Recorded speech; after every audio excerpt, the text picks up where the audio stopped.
कैसे पता चला कि हम कांटों पे पैर रखने वाले थे? माता पिता को अपनी संतान पे आने वाले संकट की अनुभूति हो जाती है।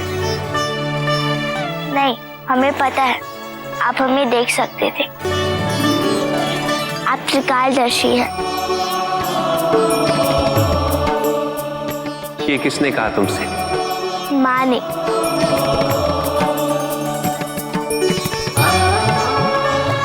और क्या बताया हमारे बारे में तुम्हारी माँ ने?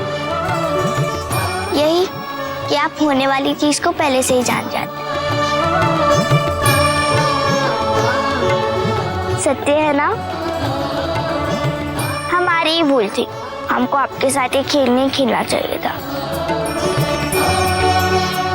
अब क्या खेले आपके साथ?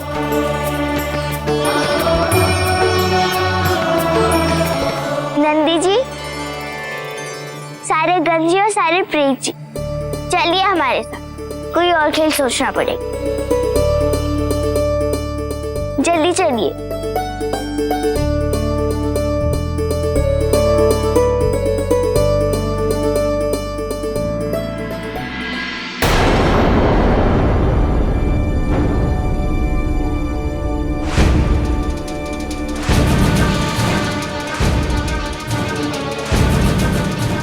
मुझे मेरे पिता से दूर करके तुम असुरों को लगा कि त्रिपुर का वर्चस्व स्थापित हो जाएगा, किंतु तुम भूल गए त्रिपात, मेरे पिता होने से पूर्व वो महादेव है। मूर्ख भी उन्हें पराजित करने का विचार अपने मन में कभी नहीं लाते। सत्य कहा, हमें हमारी भूल का आभास अवश्य होगा। शिवपुत्र कार्तिकेय, हमने सोचा महादेव ना सही, उनके बेटे का वध हम अवश्य करेंगे, और ये भी उनकी अपनी पराजय होगी, महादेव की पराजय।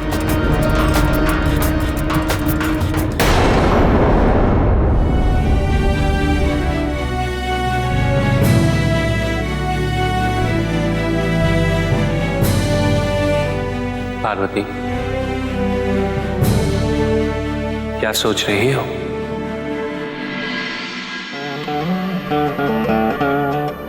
हम कार्तिकेय के साथ भी इसी प्रकार से खेलना चाहते थे, उसके बालपन को उसके साथ जीना चाहते थे।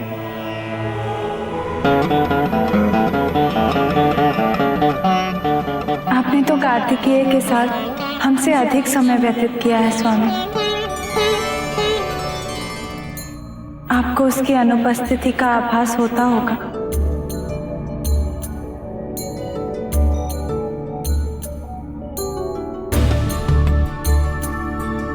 जानती हो पार्वती, दक्षिण में हमारे पुत्र कार्तिकेय को सेनापति मुर्गन के नाम से संबोधित किया जाता है। मुर्गन, नाश करने वाला, एक रक्षक। और आज असुर त्रिपात से युद्ध हेतु वो दक्षिण की सेना का नेतृत्व कर रहा है। अपने पुत्र को आशीर्वाद दो पार्वती।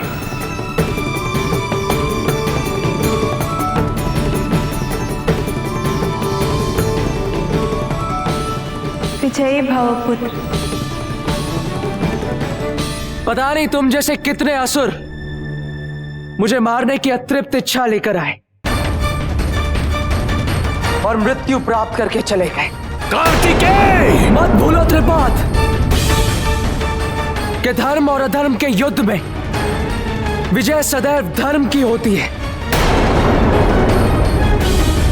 और धर्म के संरक्षक मृत्यु को अपना पुरस्कार मानते हैं। कार्तिकेय, हम तुम्हें पुरस्कृत अवश्य करेंगे, अवश्य। आक्रमण!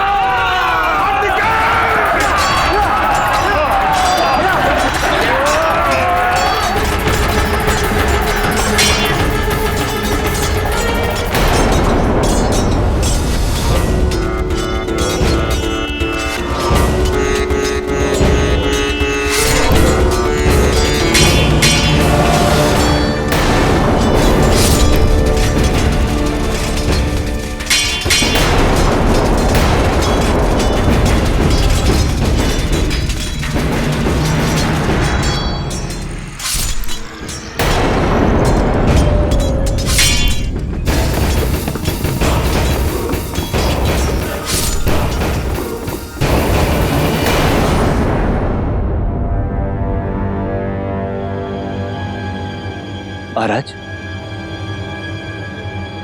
महाराज आप ऐसे निराश क्यों बैठे हैं? दक्षिण में त्रिपाद ने आक्रमण कर दिया है और वो मोर्चा अभी भी सक्रिय है। वो मोर्चा भी हम हार जाएंगे।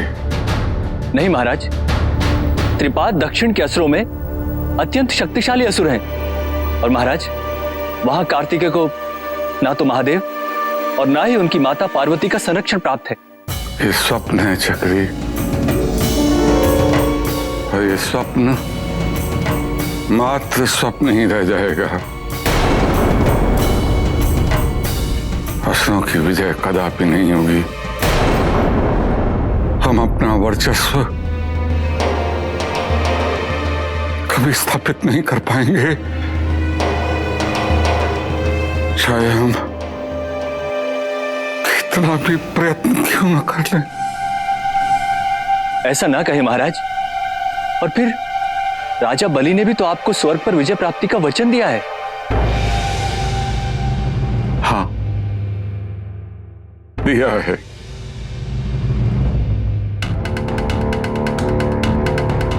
उचित समय आने पर, कब आएगा वो उचित समय? उस उचित समय की परिभाषा क्या है? मैं क्या, कोई भी नहीं जानता। कुछ नहीं होगा चक्री, कुछ नहीं। प्रभु, कन्या का आगमन सारी सृष्टि के लिए अति सुखद तथा सौभाग्यपूर्ण सिद्ध हुआ है। त्रिपुर का विनाश हुआ, धर्म की विजय हुई।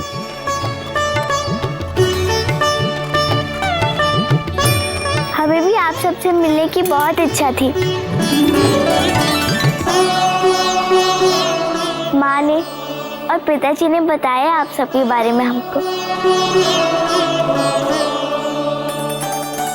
कथाएं सुनाई है। हमें आप सबका आशीर्वाद चाहिए।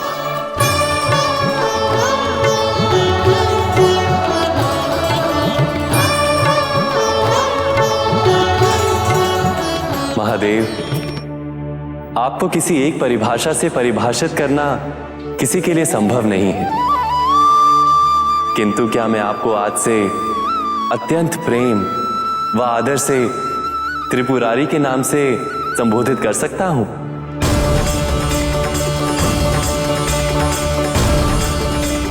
त्रिपुर का नाश करने वाले त्रिपुरारी।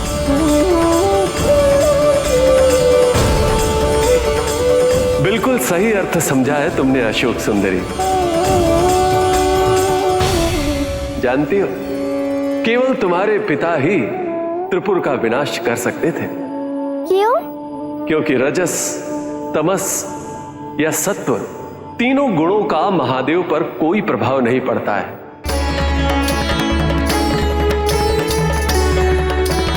वो इनसे ऊपर है।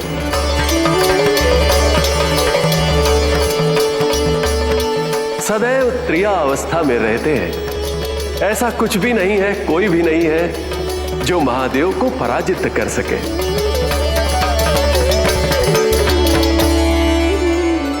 बाहरी जय से पूर्व अपने भीतर स्थित त्रिपुरों का नाश करना अनिवार्य है,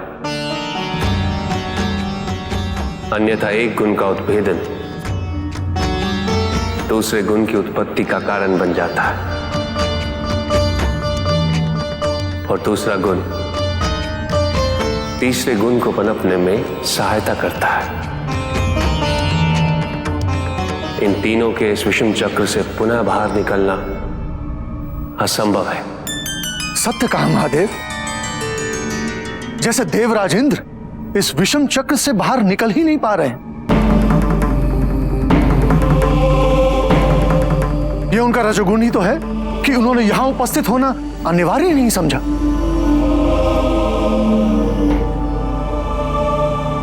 किंतु प्रभु, मैं तो आपके प्रत्येक समारोह में उपस्थित हुआ हूं, है ना?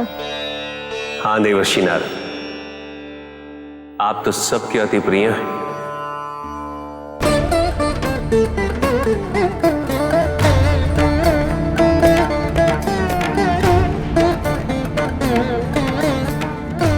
हमारी पुत्री के जन्म पे ये भेंट स्वीकार करें।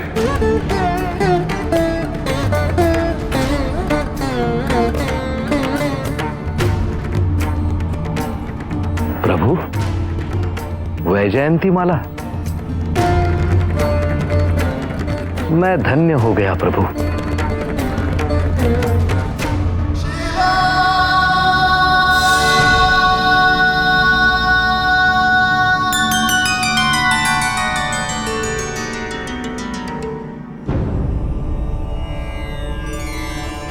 ऋषिवर दुर्वासा, ऋषिवर सुनिए तो, क्या आप अब भी मुझसे कोपित हैं? क्यों नहीं होऊंगा? आपके कारण, केवल आपके कारण मैंने महादेव को श्राप देने की भूल की थी। महादेव जो कि मेरे आराध्य। क्यों? क्योंकि आपने मुझे भ्रमित कर दिया था। शिव विवाह के उन्माद में तुम सबने मेरा घोर अपमान किया है, घोर अपमान। तुम सबके इस अभद्र व्यवहार के लिए मैं ऋषि दुर्वासा तुम सबको श्राप देता हूं कि तुम्हारा यह कुरूप और विभत्स रूप को देखकर कन्या पक्ष के लोग मूर्छित हो जाएंगे और महादेव का इस रूप में देवी पार्वती के साथ विवाह कभी संभव नहीं होगा। नहीं नहीं, आप मुझसे दूर रहें तो ही उचित। क्योंकि आपका आगमन अर्थात संकट का आरंभ और आपसे वार्तालाप अर्थात विपत्ति को निमंत्रण। सुनिए तो, सुनिए तो। सुनना ही तो नहीं है देवऋषि। अच्छा ठीक है, सुनिए मत, मेरी ओर एक बार देख तो लीजिए। मैं कुछ नहीं कहूंगा, देखिए ना।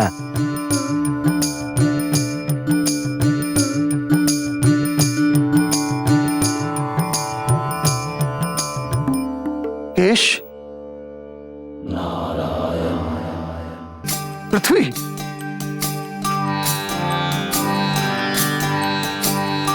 आकाश, आप क्या कह रहे हैं देवऋषि? मेरी तो कुछ समझ में नहीं आ रहा। मुख से क्यों नहीं कहते? ईश्वर, मैं केवल इतना ही कह रहा था कि आपके शाप के कारण ही तो हमें महादेव के चंद्रशेखर रूप के दर्शन हुए हैं।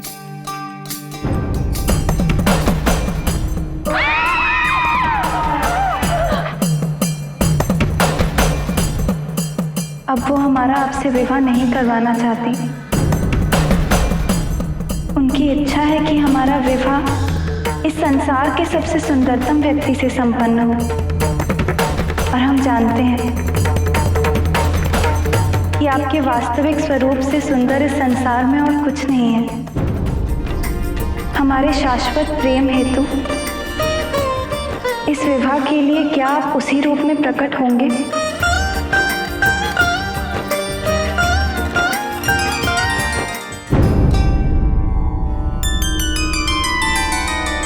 ईश्वर दुर्वासा, आपको आपके शाप की महिमा से आप अनभिज्ञ हैं। सकारात्मक सोच ऋषिवर, सकारात्मक सोच। आपको यह प्रतीत हो रहा है ना ऋषिवर दुर्वासा कि आपका शाप सदैव अनर्थकारी होता है, किंतु उसका परिणाम सदैव अर्थपूर्ण सिद्ध हुआ है, कल्याणकारी सिद्ध हुआ है। क्यों न हो, क्यों न हो, आप भी तो महादेव के अंश अवतार हैं। वैसे ऋषिवर, जो आपको बुरा लगा वो मुझे भी बुरा लगा। भगवान विष्णु, पिता ब्रह्मदेव, सारे देवी देवता कैलाश में उपस्थित थे, केवल इंद्रदेव को छोड़कर। अब कोई देवता महादेव का ऐसा अपमान कैसे कर सकता है? वो क्या कह रहे थे आप? रजोगुण के कारण। रजोगुण के लक्षण ही तो है, अन्यथा ऐसा दुस्साहस कोई कैसे कर सकता है? तो आपके कहने का अर्थ यह है कि इंद्रदेव को क्षमा कर दिया जाए। मैंने ऐसा कब कहा देवऋषि? नहीं नहीं, मुझे ऐसा प्रतीत हुआ। क्षमा के योग्य नहीं है देवराज।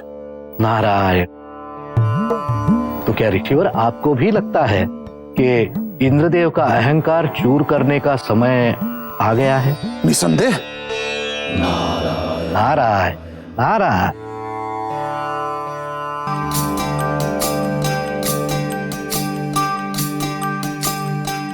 लीजिए ऋषिवर। ये आप मुझे क्यों दे रहे हैं देव ऋषि?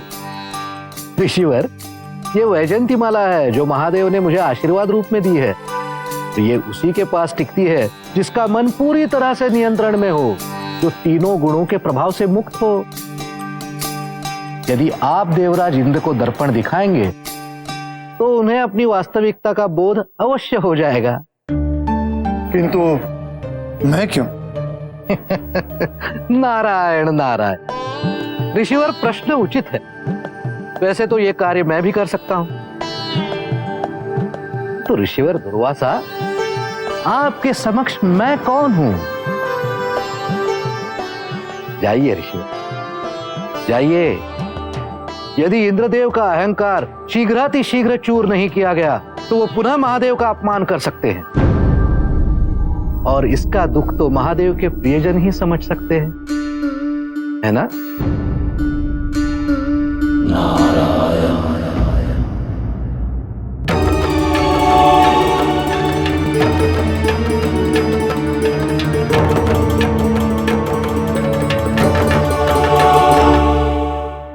नारायण नारायण। देवराज, बड़ी ऊंचाई में उड़ान भर रहे थे, अब नीचे गिरने की तैयारी कीजिए।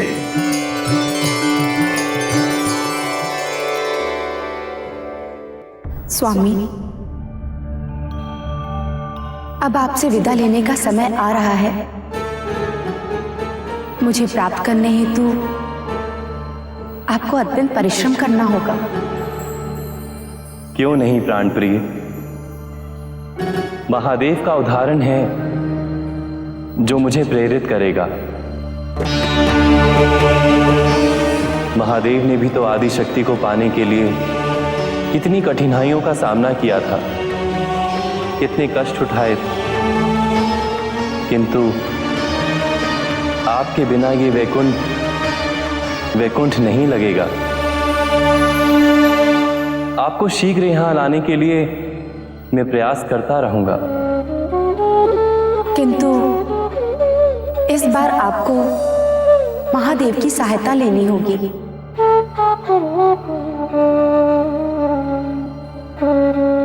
अवश्य।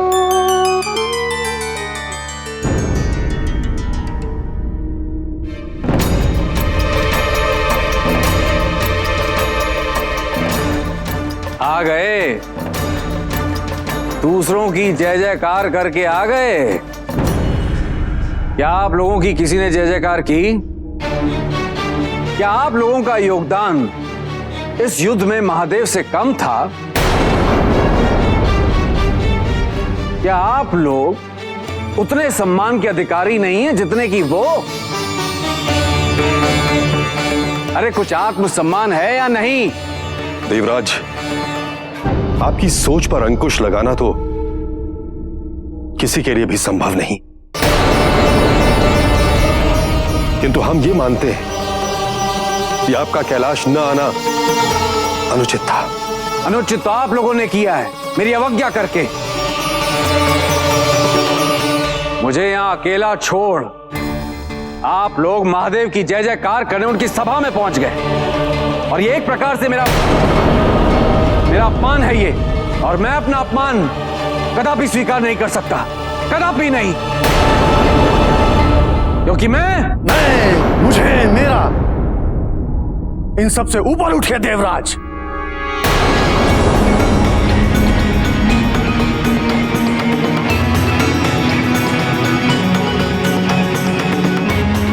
जिस सिंहासन पर आप बैठे हैं उसके अधिकारी नहीं हैं आप। मर्यादा, ऋषि दुर्वासा, मर्यादा। जिसे मर्यादा का मान ही ना हो वो मर्यादा की बात कैसे कर सकता है? मैं जिस किसी में इतना अहंकार भरा हो वो राजा बने रहने के योग्य नहीं। ऐसा कदापि नहीं है, और किसी के कहने से कोई क्यों मान लेगा? मैं राजा हूं, और राजा बनने के योग्य हूं मैं, क्योंकि मुझ में कोई अहम भाव नहीं है। मेरी इंद्रियां मेरे वश में हैं, और मेरा मन संपूर्णतः मेरे वश में है। सिद्ध कर सकते हो देवराज? क्यों नहीं कर सकता? उसमें क्या है?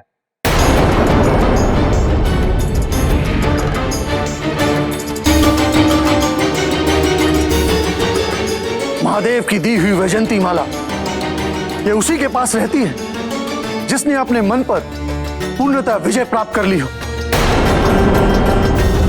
और जिसमें अहंकार का कोई लक्षण ना हो। यदि ये आपके पास रह गई तो आप सत्य, यदि नहीं तो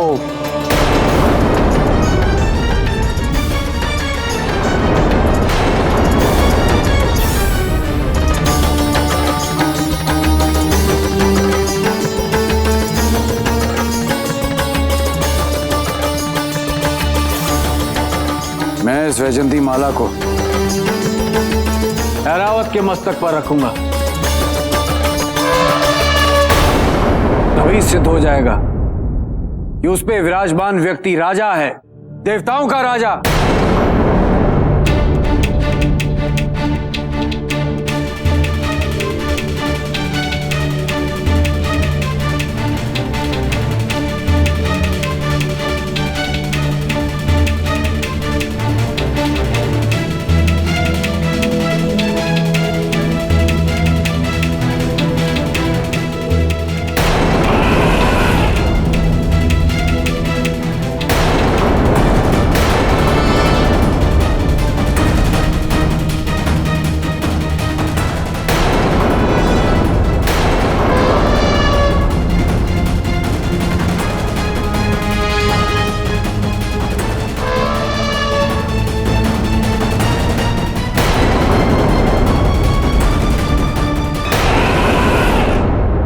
नारायण नारायण,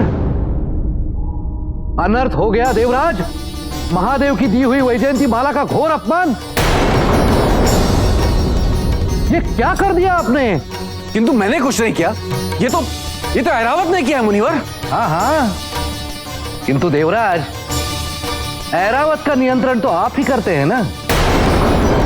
ऐरावत के किए प्रत्येक कर्म का दायित्व आप पर है। नहीं नहीं देवराज, महादेव का ऐसा अपमान, घोर अपमान, अपमान पर अपमान।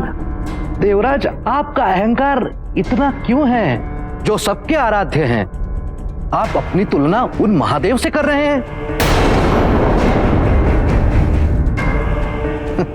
देवराज, मुझे तो प्रतीत होता है कि आप स्वयं को महादेव से अधिक सामर्थ्यशाली, अधिक शक्तिशाली तथा अधिक महत्वपूर्ण मानने की भूल कर रहे हैं। यदि मैं महादेव से अधिक नहीं हूं तो उनसे कम भी नहीं हूं मैं। यदि महादेव व अन्य देवताओं की सहभागिता मुझे प्राप्त हो जाती तो मैं भी त्रिपुर का विनाश कर सकता था। इस सृष्टि में मेरा भी उतना ही महत्व है जितना कि महादेव का, और ये बात महादेव भली भांति जानते, और इसीलिए उन्होंने मेरे सिंहासन पे कार्तिकेय को बिठाने का साहस नहीं किया। भेज दिया उसे दक्षिण की ओर। और यदि मेरा महत्व नहीं होता तो आप सभी मुझे महादेव की सभा में ना पाकर विचलित नहीं होते।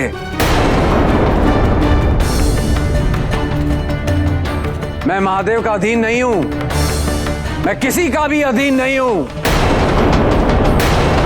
इस तीनों लोकों में मेरा भी उतना ही योगदान है जितना कि महादेव का। देवराज,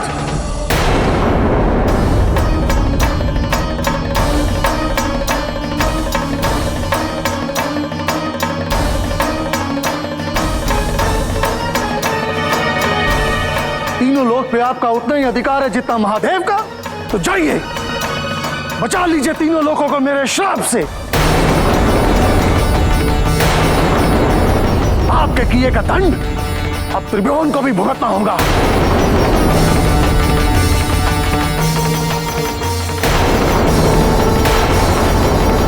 मैं ऋषि दुर्वासा श्राप देता हूं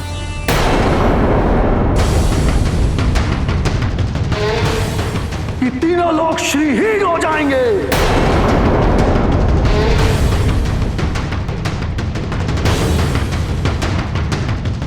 तीनों लोग लक्ष्मी से वंचित हो जाएंगे।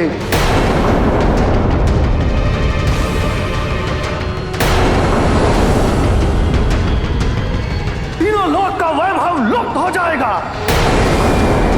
अंधकार, चारों ओर घोर अंधकार।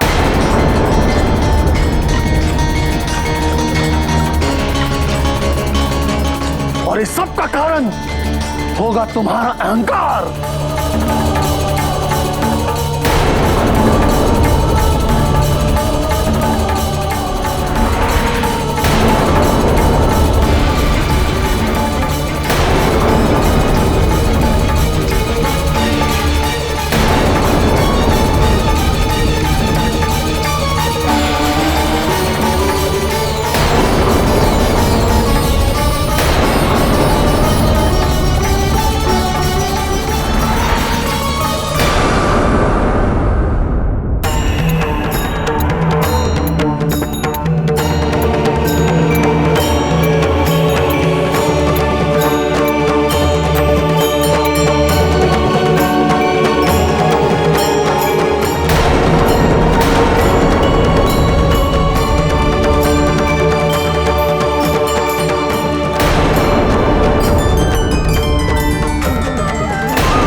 महाराज, अचानक ये सब क्या हो गया? ये अंधकार असुरों के पतन का संकेत है। उद्घोषणा है असुरों के अंधकारमय भविष्य की।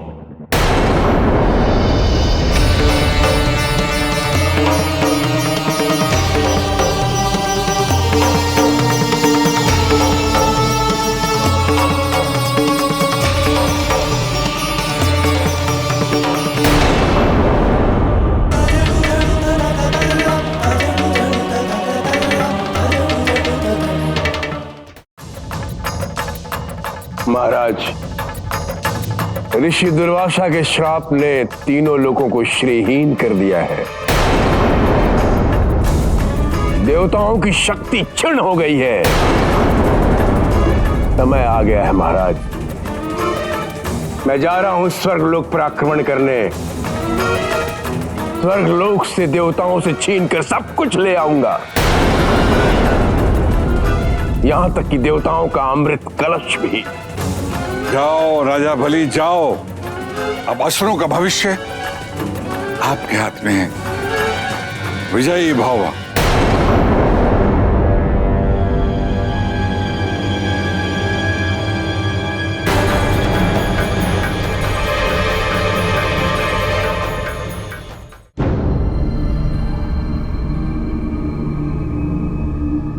पिताजी, ये क्या हुआ पिताजी? सब कुछ कहाँ लुप्त हो गया?